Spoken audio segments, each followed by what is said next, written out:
महाराष्ट्र में विधानसभा चुनाव के लिए विपक्षी गठबंधन महाविकास अघाड़ी यानी एमवीए में एक समान सीटों के बंटवारे पर तालमेल ही नहीं बन पा रहा है और भले ही तीनों घटक दलों के लिए बराबर सीटों के फॉर्मूले की घोषणा कर दी गई थी, यानी 85-85-85 का फॉर्मूला, लेकिन एक एक सीट को लेकर खींचतान देखने को मिल रही है। वहीं कांग्रेस के समान सीट के फॉर्मूले को दरकिनार कर दिया और कई सीटों पर शिवसेना और कांग्रेस के प्रत्याशी अब आमने सामने हैं।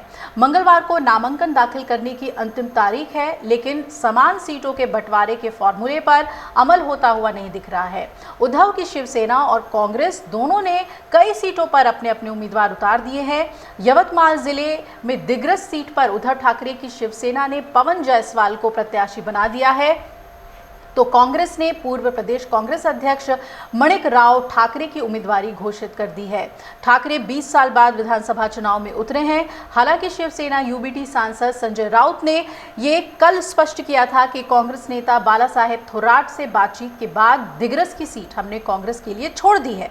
लेकिन सोलापुर दक्षिण में भी कांग्रेस और शिवसेना यूबीटी ने अपने अपने प्रत्याशी मैदान में उतार दिए हैं। बड़े भाई की भूमिका में कांग्रेस शिवसेना यूबीटी को झटका दे रही है। लोकसभा चुनाव की तर्ज पर ही शिवसेना यूबीटी सबसे ज्यादा सीटों पर चुनाव लड़ने की फिराक में थी, इसलिए हरियाणा चुनाव नतीजे का हवाला देकर उसने कांग्रेस पर दबाव बनाया था।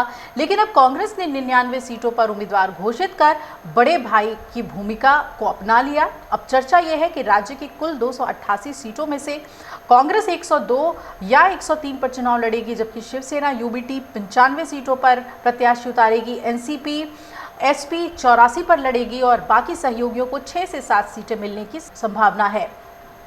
एक और सीट है सोलापुर दक्षिण, यहां पर भी कांग्रेस और शिवसेना में तनातनी देखने को मिल रही है। सोलापुर दक्षिण सीट पर शिवसेना यूबीटी और कांग्रेस के बीच तनातनी है।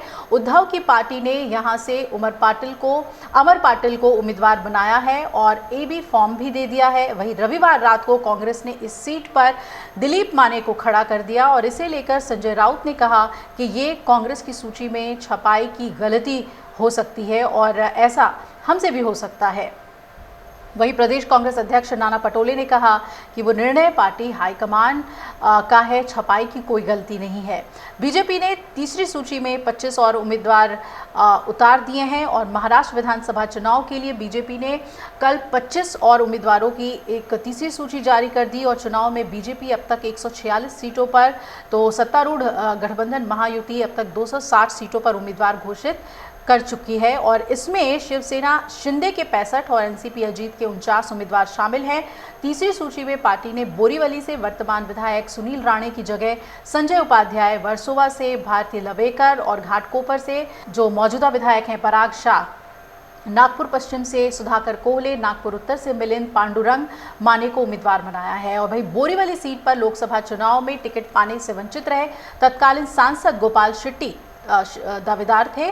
महाराष्ट्र विधानसभा की 288 सीटों में से महायुति को अब 28 सीटों पर अपने उम्मीदवार घोषित करने हैं, जिस पर पेच फंसा हुआ है। बीजेपी इनमें से कम 8 सीटें चाहती है और पार्टी सूत्रों का दावा है कि बची सीटों में बीजेपी 5 सीटें हासिल कर सकती है। बाकी 23 सीटों में से ज़्यादातर सीटें शिवसेना शिंदे के हिस्से जाएगी। आज नामांकन की अंतिम तारीख है, इसलिए बंटवारे की ये जो गुत्थी है वो दिल्ली और मुंबई में लगातार बैठकों के जरिए क्या सुलझा ली जाएंगी, ये देखना बहुत अहम होगा। और एमवीए और महायुति दोनों ही जो कुछ सीटों पर फंसी हुई हैं और एमवीए में तो वो घमासान ज़्यादा देखने को मिल रहा है क्योंकि एक ही सीट पर दोनों ही पार्टियों ने अपने अपने उम्मीदवार उतार दिए हैं, तो किस तरीके से क्या कोई बैक ऑफ करेगा ये देखना बहुत ही अहम होगा। अगर आप ये वीडियो YouTube पर देख रहे हैं तो हमारे चैनल को सब्सक्राइब कर बेल आइकन दबाएं और Facebook पर देख रहे हैं तो हमारे पेज को लाइक करें। 8 मिलियन प्लस सब्सक्राइबर, आपके इस भरोसे के लिए बहुत धन्यवाद।